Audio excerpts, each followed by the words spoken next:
Assalamualaikum warahmatullahi wabarakatuh. Salam sejahtera, salam sehat untuk kita semua. Rekan sejawat sekalian, saya Dr. Syaresna Heriawan Suyono akan mengajak Anda untuk mengenal lebih dekat tentang karakteristik pasien geriatri, bagaimana proses menua itu terjadi, serta yang penting, bagaimana implikasi kliniknya untuk kita semua. Seperti kita ketahui bahwa warga usia lanjut yang jumlahnya bertambah di Indonesia itu tak lain tak bukan adalah karena meningkatnya usia harapan hidup yang saat ini bisa mencapai 74 tahun. Pada tahun 2045 nanti, persentase warga usia lanjut di Indonesia dapat mencapai 19,7%. Saat ini, jumlah warga usia lanjut kita hampir mencapai 20 juta, yang pada tahun 2030 nanti dapat mencapai hampir 28 juta jiwa.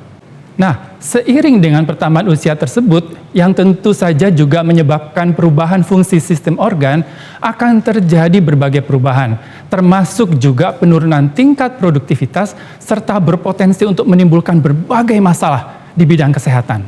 Nah, teman-teman perlu mengetahui tentang istilah transisi epidemiologi. Tadi, transisi demografi yang baru saja kita bicarakan tentu akan berpengaruh terhadap pola penyakit, terhadap distribusi penyakit yang ada di negara kita. Jenis dan jumlah penyakit juga akan berbeda. Penyakit-penyakit kronik, misalnya diabetes mellitus, hipertensi, penyakit jantung koroner, kanker, dan sebagainya, itu akan meningkat jumlahnya. Walaupun memang ada teknologi kedokteran, akan tetapi dengan biaya yang sangat tinggi, bukan tidak mungkin kita akan menghadapi tantangan dari segi biaya. Padahal, pada saat yang sama, kita masih memiliki masalah tentang gizi kurang, masalah infeksi, terutama pada bayi, balita, dan ibu hamil. Bukan saja masalah-masalah yang kronik, tetapi teman-teman juga akan melihat bahwa masalah-masalah akut seperti delirium pada usia lanjut, acute confusional state. Demikian pula masalah instabilitas postural hingga jatuh, masalah ulkus decubitus, imobilitas, masalah gangguan fungsi kognitif hingga demensia, Parkinson, bahkan depresi dan inkontinensia akan makin banyak kita jumpai di lapangan. Selain masalah itu, tingkat ketergantungan untuk setiap satu penduduk berusia produktif pun akan berubah. Akan makin banyak jumlah populasi yang harus ditanggung untuk setiap satu orang mereka yang berusia produktif. Baik, sekarang kita akan mulai masuk mengenai proses menua itu sendiri. Yang sebenarnya, jangan salah, itu tidak dimulai pada ketika kita berusia 60 tahun, bukan. Tetapi proses menua itu terjadi sejak saat pembuahan. Proses menua itu terjadi baik di tingkat sel, di tingkat jaringan, jadi mengenai unsur morfologi maupun struktur, dan juga yang penting harus diingat, berpengaruh pula terhadap fungsi.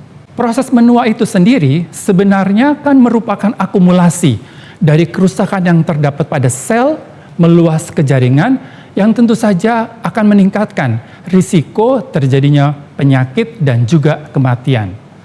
Teman-teman perlu mengetahui dan mengingat bahwa proses menua itu bukan merupakan suatu penyakit.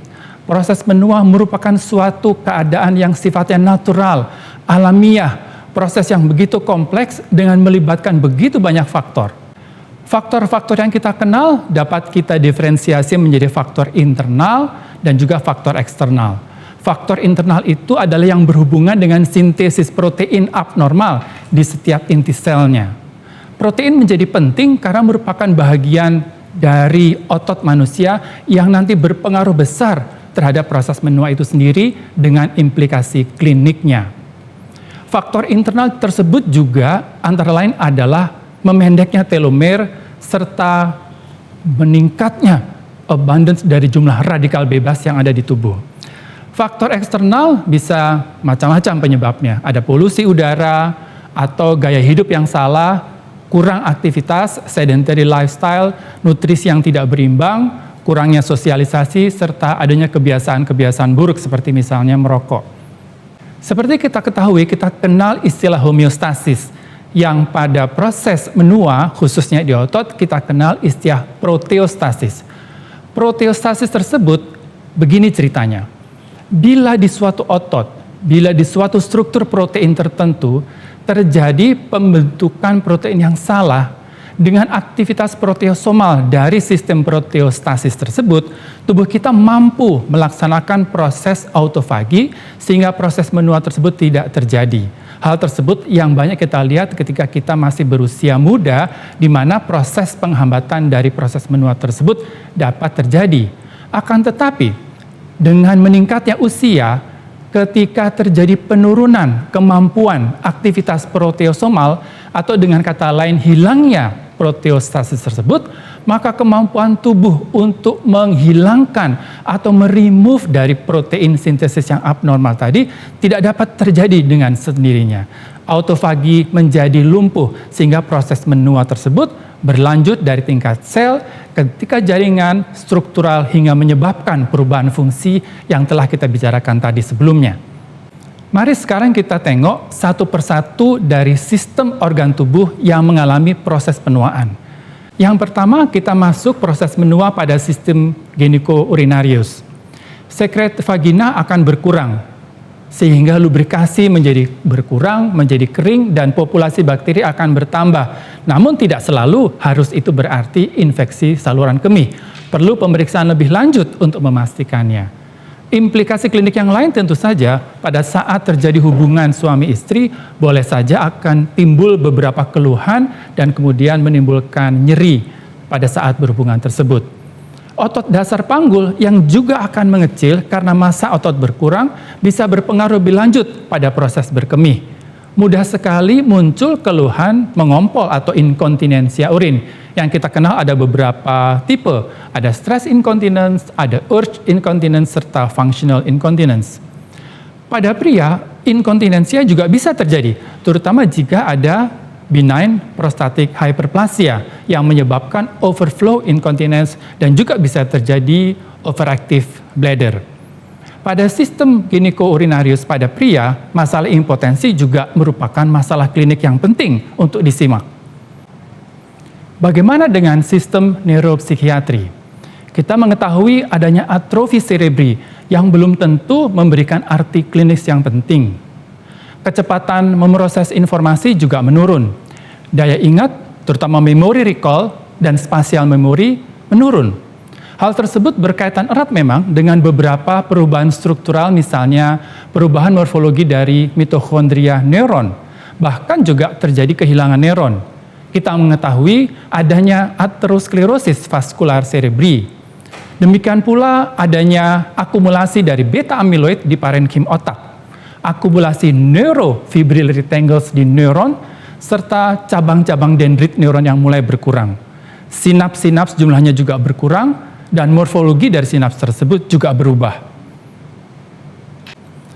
Teman-teman tentu masih ingat gambaran otak kita ini, yang terdiri dari beberapa lobus. Ada lobus frontalis yang berfungsi untuk berpikir, mengatur memori, perilaku, dan sebagainya. Lobus parietal, terutama untuk fungsi berbahasa dan sentuhan. Lobus occipital untuk penglihatan, serta otak kecil atau cerebellum yang berperan penting pada masalah keseimbangan serta koordinasi. Juga batang otak yang berperan penting dalam proses pengaturan tanda-tanda vital, serta lobus temporalis untuk pendengaran, proses belajar, dan mengatur perasaan. Kesemuanya ini pada proses menua bukan tidak mungkin mengalami perubahan akibat dari perubahan struktur yang telah tadi saya jelaskan. Dengan demikian, tidak terlalu sulit kita memahami bahwa pada kelompok usia yang makin lanjut ini, kejadian stroke, baik itu stroke iskemik maupun stroke hemoragis, akan menjadi lebih sering. Vascular cognitive impairment atau VCI akan bisa berkembang menjadi demensia vaskuler. Demikian pula kejadian demensia Alzheimer yang didahului dengan mild cognitive impairment juga akan makin banyak kita temui di lapangan. Dan bukan tidak mungkin masalah isolasi sosial yang mengakibatkan depresi serta penyakit Parkinson akan makin banyak kita jumpai. Bagaimana dengan sistem kardiovaskuler? Di jantung, left ventricle mengalami perubahan dari segi ketebalannya. Beratnya bertambah, massanya meningkat. Otot-otot miokard akan makin banyak fibrosis. Ada akumulasi kolagen. katup-katup jantung dan anuli akan mengalami keterbatasan gerakan akibat kalsifikasi dan degenerasi lemak. Demikian pula pada sistem vaskuler, arteri koroner akan mengalami dilatasi dan kalsifikasi sehingga mengganggu aliran darah di sana. Perubahan fisiologis jantung yang bisa kita lihat adalah semakin kakunya ventrikel kiri, arteri-arteri akan mengeras, akibatnya tekanan darah sistolik bisa kita jumpai makin meningkat. Heart rate maksimal akan menurun, ejection fraction maksimal juga akan berkurang, relaksasi diastolik akan menurun, regurgitasi valvular menjadi sering terjadi, sehingga cardiac output juga akan makin menurun nilai maksimalnya. Di beberapa hantaran EKG dapat kita jumpai berbagai perubahan. Dan yang tidak kalah pentingnya adalah pada sistem konduksi, di mana akibat fibrosis, kehilangan sel dan serabut sistem konduksi, serta berkurangnya sel-sel pacemaker di SA node akan menyebabkan fibrosis dari arterioventricular node tersebut juga terjadi, dan fibrosis fasciculus anterior sinistra juga akan terjadi, dan di sana-sini kita akan menjumpai meningkatnya kasus aritmia pada kelompok usia lanjut. Pada sistem respirologi, kita akan menjumpai adanya dilatasi alveolus tanpa kerusakan dinding alveol. Kemampuan recoil atau daya pegas rongga dada itu juga akan menurun ketika kita secara aktif melakukan inspirasi dan kemudian ada pasif respirasi itu terjadi pada fase ekspirasi, maka kemampuan recoil dinding dada yang berkurang tersebut akan menyebabkan sisa udara di dalam alveol itu bertambah banyak. Maksimal inspiratory pressure selanjutnya akan bisa menurun, dan ternyata itu berkaitan erat dengan penurunan massa otot, baik itu yang dilihat dari kekuatan hand grip yang berkurang atau indeks massa tubuh yang rendah maupun orang-orang yang masih merokok. Selanjutnya, vital capacity kalau kita melihat dari nilai-nilai spirometri juga akan menurun karena tadi perubahan faali pada paru, perubahan pada tulang dan sendi yang membentuk rongga dada tersebut, serta penurunan kekuatan dari otot-otot dada. Sehingga kita bisa pahami residual volume itu akan meningkat, FEV1 akan berkurang bisa sampai 30% per dekade. FEV1 per FVC kurang dari 60%, tetapi kita harus hati-hati bila itu kita baca semata-mata indikatif suatu obstruksi, maka padanan dengan perubahan yang terjadi pada sistem respirasi tadi harus kita ingat, karena tidak semata-mata itu berarti suatu diagnosis PPOK pada pasien yang sangat lanjut, karena emphysema senilis yang mudah terjadi. Bagaimana dengan sistem ginjal? Akan kita lihat bahwa membrana basalisnya itu menebal, ekspansi jaringan mesangial itu bertambah, dan di sana-sini terjadi glomerulosklerosis. Aliran darah ke ginjal berkurang, jumlah glomerulus berkurang, di sana-sini kita akan melihat bahwa renal blood flow yang berkurang 10% per dekade tersebut akan mengakibatkan glomerular filtration rate itu menurun hingga 10% per dekade. Dampak penting atau implikasi klinik yang penting terhadap proses tersebut dapat kita lihat pada penjelasan berikut, terutama pada proses pemberian obat. Kita mengetahui ada dua macam obat, yaitu yang bersifat lipofilik, yang lebih banyak larut di dalam lemak, yang tentu saja karena komposisi lemak pada pertambahan usia itu bertambah, maka obat-obat yang bekerja sentral di susunan saraf pusat itu, volume distributionnya akan bertambah. Hati-hati terhadap perubahan waktu paruh. Obat golongan kedua adalah obat yang bersifat hidrofilik, yang larut di dalam air. Seperti kita ketahui tadi bahwa komposisi cairan tubuh pada kelompok usia lanjut ini menurun. Sehingga obat-obat yang larut di dalam air ini tentu saja kita pahami konsentrasinya akan menjadi lebih tinggi. Nah, tentu saja kita harus hati-hati terhadap risiko toksisitas yang akan meningkat.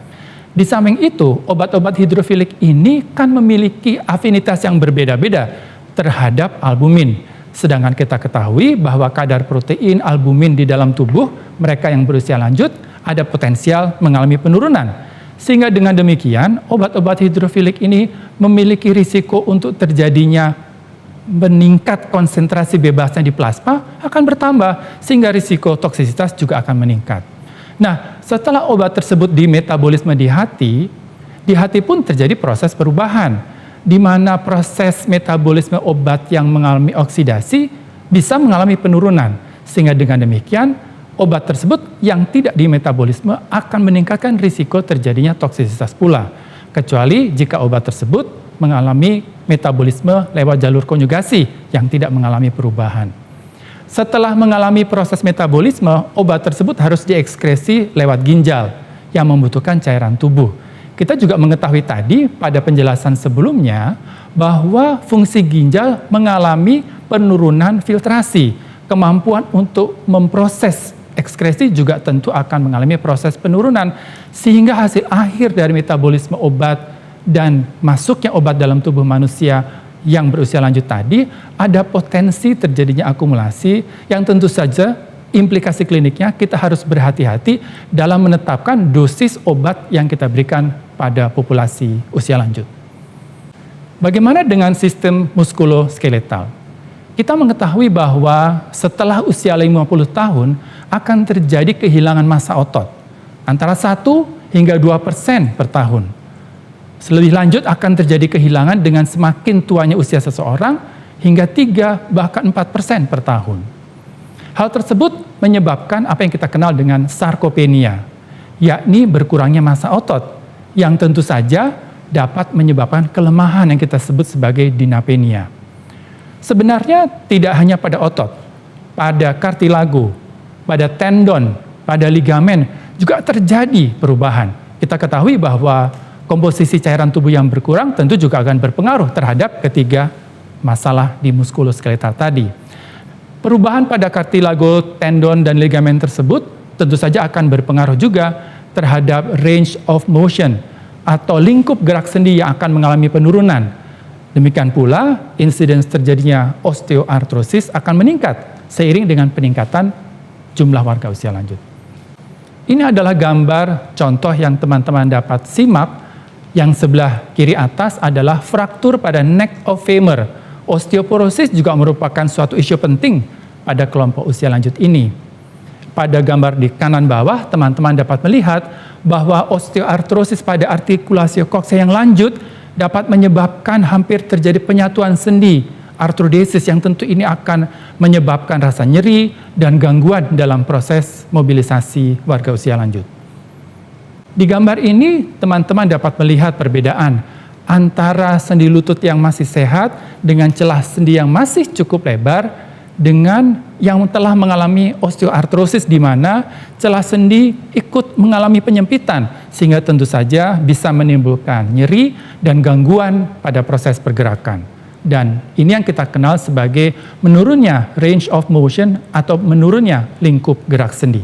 Saya akan menyinggung sedikit tentang renta atau kerentaan atau frailty yang nanti teman-teman akan banyak lebih lanjut menyimak pada topik khusus tentang frailty. Makin banyak jumlah pasien dengan frailty ini kita akan jumpai seiring dengan bertambahnya jumlah mereka yang dapat mencapai usia 80 bahkan 90 tahun.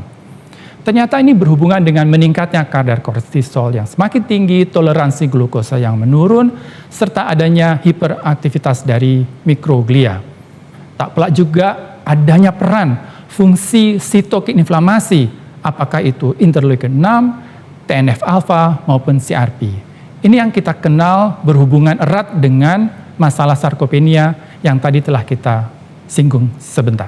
Berbagai perubahan yang terjadi di semua sistem yang tadi telah saya sebutkan, mau tidak mau akan mengakibatkan beberapa hal. Pertama, secara fisiologis, daya cadangan faali akan menurun. Kalau mereka jatuh sakit, kelompok usia lanjut ini bukan tidak mungkin akan menyimpang tampilan kliniknya dari yang lazim kita ketahui pada kelompok yang lebih muda. Dan hampir dapat dipastikan mereka yang telah berusia lanjut ini bila mengalami sakit, acute insult hampir selalu disertai dengan penurunan status fungsional.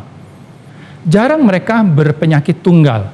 Pada umumnya mereka memiliki multiple patologi dan biasanya diselingi dengan gangguan nutrisi di sana-sini. Inilah yang disebut sebagai karakteristik pasien geriatri yang saat ini jumlahnya akan makin banyak kita jumpai. Teman-teman perlu juga membedakan apa artinya pasien usia lanjut. Pasien usia lanjut boleh saja merupakan pasien yang juga usianya di atas 60 tahun, akan tetapi pola penyakitnya lebih sederhana. Penyakitnya hanya satu, tanpa disertai dengan gangguan status fungsional. Mereka relatif lebih sehat dalam tanda petik dibandingkan mereka yang sudah masuk kategori pasien geriatri. Jadi, pasien geriatri yang tadi saya sampaikan karakteristiknya, yang nampaknya kita sudah mulai bisa pahami, memiliki tampilan klinik yang begitu kompleks akibat daya cadangan faalinya yang menurun, gangguan status fungsional yang hampir selalu ada, disertai dengan multiple patologi dan gangguan nutrisi, tentu saja tidak dapat dikelola dengan cara konvensional biasa seperti kita menghadapi mereka yang berusia dewasa muda.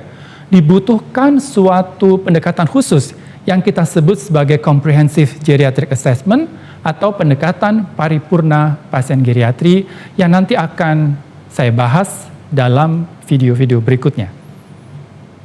Rekan sejawat sekalian, itulah tadi materi tentang karakteristik pasien geriatri, proses benua, serta implikasi kliniknya. Mudah-mudahan bermanfaat buat teman-teman sekalian. Sampai jumpa di materi berikutnya. Salam sehat!